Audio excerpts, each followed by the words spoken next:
ခုလက်ရှိချိန်ကနေကျွန်တော်တို့နောက်ထပ်နှစ်ပေါင်း90လောက်အနာဂတ်ကိုရောက်သွားတယ်လို့စဉ်းစားကြည့်လိုက်ရအောင်လူသားမျိုးနွယ်လို့ရှိတော့မှာမဟုတ်ဘူးကျွန်တော်တို့နေထိုင်ခဲ့တဲ့အဆောက်အအုံတွေရာတွေတည်ထောင်ခဲ့တဲ့မျိုးကြီးပြကြီးကမ္ဘာပေါ်မှာအမြင့်ဆုံးဆိုတဲ့အဆောက်အအုံတွေအကုန်လုံးကဒီအချိန်ရဲ့တိုက်စားမှုကြောင့်ဖုံမှုတွေဖြစ်ပြီးပျောက်ကွယ်သွားပြီဆိုတော့အဲ့ဒီအချိန်မှာဒီကမ္ဘာနားကိုတခြားသက်ရှိ civilization တစ်ခုကရောက်လာတယ်ဆိုရင်ဒီကမ္ဘာပေါ်မှာလူသားမျိုးနွယ်နေထိုင်ခဲ့ပါတယ်ဆိုတဲ့သက်သေထောက်တာဘာမှရှိတော့မှာမဟုတ်ပါဘူးဒါပေမဲ့ဒီအရာတစ်ခုကလွယ်ရင်ပေါ့အခုလက်ရှိချိန်စိတ်ကူးရင်နာမှုတော့နော်တကယ်လက်ရှိချိန်မှာကမ္ဘာကနေမိုင်ပေါင်းဘီလီယံနဲ့ချီပြီးဝေးကွာတဲ့ဒီအမောင်တူပဲရှိတဲ့စုံစမ်းမရှိတဲ့စัจ java ရိုင်းထဲမှာ Voyager 1လို့ခေါ်တဲ့ဂျိုလေးတစ်လုံးဟာသူ့ဘာသာသူအရှိန်နဲ့မျောနေပါတယ်ဂျိုလေးရဲ့ဘေးမှာ Voyager Golden Record လို့ခေါ်တဲ့အ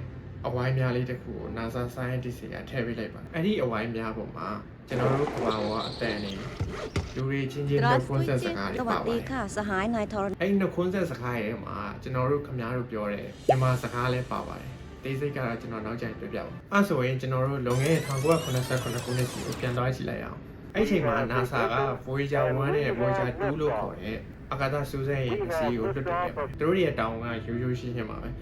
ဲကျွန်တော်တို့ဂျာတာဘေးဂျိုလို့ခေါ်တဲ့ Jupiter နဲ့စနေဂျိုလို့ခေါ်တဲ့စေတန်နာကနေဖြတ်ပြန်မယ်ဒီဂျိုတွေကိုတပုတ်ရိုက်မယ်တပုတ်တွေကိုကမ္ဘာကိုပြန်ပို့ပြီးတော့လေ့လာကြမှာပေါ့ပြီးတော့ဒီဂျိုရုတွေကသူတို့တောင်းဝင်ပြီးသွားပြီဆိုရင်ကမ္ဘာကိုပြန်လာမှာမဟုတ်ပါဘူးဒီဂျိုကြီးတွေရဲ့ဆွဲငင်အားကြောင့်တို့လောက်လေးกว่าတယ်လောက်စလုံးထည့်ပြီးပြစ်လိုက်တယ်လို့ပဲသူကအရှိန်နဲ့ဒီစัจ java ထဲမှာနှစ်ပေါင်းဘီလီယံနဲ့ချီပြီးတော့မျောနေတော့မှာဖြစ်ပါတယ်အဲ့ချိန်မှာနမည်ကြီးနက္ခတ္တဗေဒပညာရှင်ကားစီကန်ကအကြံတစ်ခုရခဲ့ပါတယ်သူကโอเคဂျိုရုတွေကသူတို့တောင်းဝင်ပြီးပြီဆိုလို့ရှိရင်ဒီစัจ java ထဲမှာနှစ်ပေါင်းဘီလီယံနဲ့ချီပြီးမျောနေရောမှာဆိုတော့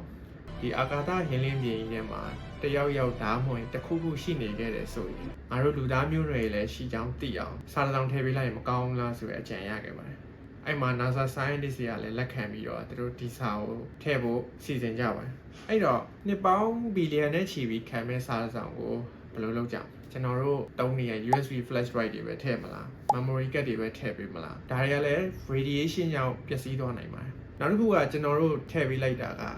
lightning အပေါက်နဲ့ထားပါတော့ဂျိုသားတွေက type C တုံးနေဆိုလဲတုံးလို့မရတာဖြစ်အဲ့တော့ scientist တွေစဉ်းစားလိုက်တာကအရင်တုန်းကကျွန်တော်တို့တချင်းတွေပါဖွင့်တုံးနေတပြားဟောင်းရင်အဲ့ဒီနီလန်းနဲ့ထည့်ပေးဖို့ကျွန်တော်စဉ်းစားလိုက်ပါကျွန်တော်တို့ copper ကျင်းနီပြားကြီးကိုရွှေစိမ်ပြီးတော့ aluminum အုပ်ပြီးအဲ့ဒီပုံမှာ message တွေထည့်ပေးလိုက်ပါတယ်ဒါကတော့နှစ်ပေါင်းဘီလီယံနဲ့ချီပြီးတော့ကြာရှည်ခံအောင်လုပ်ထားတာပဲဖြစ်ပါတယ်အဲ့တော့ပို့မဲ့အဝိုင်းအများကြီးတော့ရပြီကျွန်တော်တို့အပေါ်မှာဘာရေးချောင်းလဲဘယ်ဘာသာစကားကိုစံထားပြီးတော့သုံးကြမလဲစဉ်းစားဖို့လိုလာပါကျွန်တော်တို့လူတွေချင်းချင်းတောင်တနိုင်ငံနဲ့တနိုင်ငံပြောတဲ့စကားတွေမတူတာဂျိုသားတွေနားလည်အောင်ဘယ်ဘာသာစကားနဲ့ရေးကြမလဲပေါ့အဲ့မှာ scientist တွေစဉ်းစားဖို့ကတော်တော်လေးမိုက်ပါတယ်အကယ်၍ဒီအာကာသဟင်းလင်းမြေကြီးရဲ့မှာတက်ရှိ civilization တစ်ခုခုရှိမယ်သူတို့ကလည်းဒီဂျိုတွေကျဲတွေစัจ java ကြီးကိုလေ့လာနေတဲ့ advanced civilization ဖြစ်မယ်ဆိုရင်ဂျိုသားတွေလည်းနားလည်မယ် universal language ရှိပါတယ်အဲ့ဒါကတော့သင်္ချာနဲ့ယူရပေးတာပါပဲအဲ့တော့ဒီ max နဲ့ fix ပေါ်မှာအခြေခံပြီးတော့ပေးခြင်းတဲ့ message တွေကိုဒီအဝိုင်းအများကြီးပေါ်မှာရေးလိုက်တာမှာဒီအတွန်းအတက်တွေအဝိုင်းတွေ4000တွေပါတဲ့ Voyager Golden Record ဖြစ်လာပါတယ်ကဲအဲ့ဆိုကျွန်တော်ကဂျိုသားတယောက်ပဲဆိုပါတော့အခါသားတွေကနေဒီအဝိုင်းများယူရလာတယ်ဒီပေါ်မှာဘာတွေရေးထားတာတွေကိုအဓိပ္ပာယ်ဖော်ဖို့လိုလာပါတယ်အဲ့ဒီတော့ကားစီကန်တဲ့တူဖွဲ့ကဒီအပြားကြီးပေါ်မှာဘယ်လိုဖွင့်ရမလဲဆိုတော့ instruction ကိုတစ်ခါတည်းထည့်ပေးလိုက်ပါတယ်အဲ့တော့ဒီဟာကိုဘယ်လိုစပြီးတော့နားလည်အောင်လုပ်ကြမလဲဆိုရင်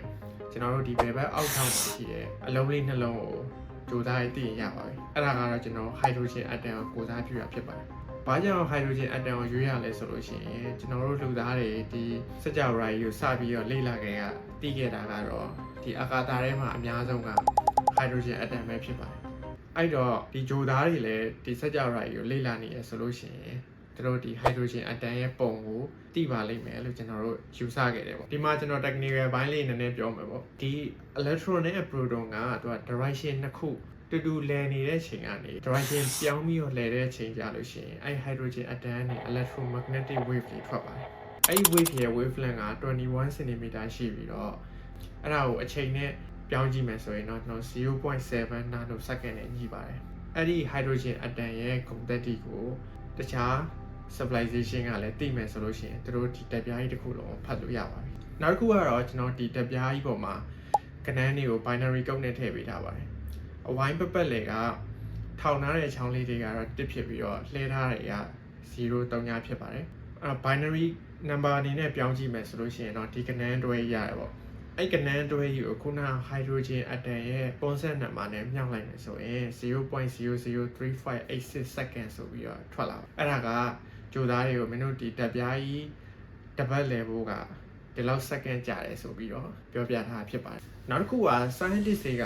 ကျွန်တော်လူသားတွေကဘာပေါ်မှာဘယ်လိုနေထိုင်ကြလဲကဘာကြီးကဘယ်လိုရှိလဲလူသားတွေရဲ့ပုံကဘယ်လိုလဲအစရှိရဲ့ပုံတွေကိုထည့်ပေးလိုက်ချင်ပါတယ်ဒါပေမဲ့ကျွန်တော်တို့ကအခု1 terabyte တွေ2 terabyte hard disk တွေဆိုတာကွန်ပျူတာဆိုင်သွားပြီးတော့ဝယ်လို့ရနေတာအဲ့ခေတ်တုန်းကဒီပုံတွေထည့်ဖို့အတွက် storage လောက်တော့လည်းမရှိဘူး technology လည်းမရှိသေးဘူးအဲကြောင့် scientist တွေက audio wave ကနေပုံကိုပြောင်းတဲ့နည်းလမ်းကိုသုံးပြီးတော့ဒီဓာတ်ပုံတွေကိုထည့်ပေးလိုက်ပါတယ်ဒီ audio wave file ရဲ့အောက်မှာ binary code ခုနလိုပဲပါတယ်ပေါ့အဲ့ binary code ကို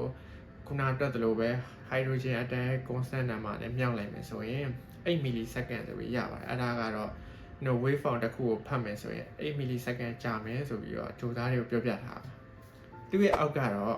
ပုံတစ်ပုံရဖို့အတွက်ဆိုလို့ရှိရင်မင်းတို့ line ပေါင်း912 line ကို scan လုပ်လိုက်လို့ရှိရင်ပုံတစ်ပုံရမယ်နောက်တစ်ပုံရဖို့အတွက်နောက်ထပ်912 line scan ပေါ့အဲဆိုရင်ပုံတစ်ပုံထွက်လာမယ်ဆိုပြီးတော့ instruction ပြောပြထားပါအောက်ကကျွန်တော်တို့ဒီတောင်းမဲ့စတူကန်နဲ့အဝိုင်းပုံလေးကတော့အကယ်၍ဒါဒီဂျိုသားတွေဒီနည်းကိုတွေ့သွားပြီး instruction ကိုသိသွားပြီးဆိုရင်ပထမဆုံးဖတ်လိုက်တဲ့ပုံကအဲ့ပုံဖြစ်ပါလိမ့်မယ်အဲ့ဒါဘာကိုပြထားလဲဆိုတော့ okay မင်းတို့ scan လုပ်ထားတာ instruction မှန်တယ်ထပ်ပြီးတော့ scan လုပ်မယ်ဆိုရင်နောက်ထပ်ပုံတွေကိုတွေ့ရမယ်ဆိုပြီးတော့ confirm လုပ်ဖို့အတွက်ပုံထည့်ပေးထားဖြစ်ပါတယ်နောက်ဆုံးကြံတဲ့ပုံကတော့ကျွန်တော်တို့လူသားမျိုးနွယ်နေထိုင်တဲ့ကဘာကြီးဘယ်နားမှာရှိလဲပြတာဖြစ်ပါတယ်အဲ့မှာတစ်ဖြောင်နဲ့အရှည်ကြီးထွက်နေတဲ့မြင်းချောင်းတစ်ချောင်းရှိရပေါ့အဲ့ဒါကတော့ငါတို့ဒီနားမှာရှိရဲဆိုတော့ထောက်ထားပါပြီးတော့အဲ့အလဲကနေဖွာထွက်နေတဲ့မြင်းချောင်း14ချောင်းရှိရပေါ့အဲ့ဒါကတော့ကျွန်တော်တို့ solar system က poster star လို့ခေါ်တဲ့ cherry ရဲ့ location ပဲဖြစ်ပါတယ်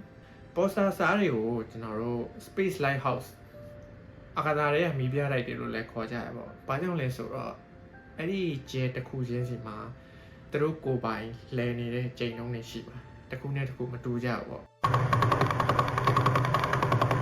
ပြီးတော့ဒီမီးပြလိုက်ကမီးမောင်းနေလို့ပဲသူကလဲနေတဲ့ energy ဘင်းတွေထုတ်နေအောင်အဲ့တော့ဒီတခြား civilization တစ်ခုခုဒါဒီချိန်လုံးနဲ့လဲနေတဲ့ကိုက်ညီရဲ့ poster စားတွေကိုရှာနိုင်မယ်ဆိုလို့ရှိရင်ကျွန်တော် GPS တွေလိုပဲပေါ့နော်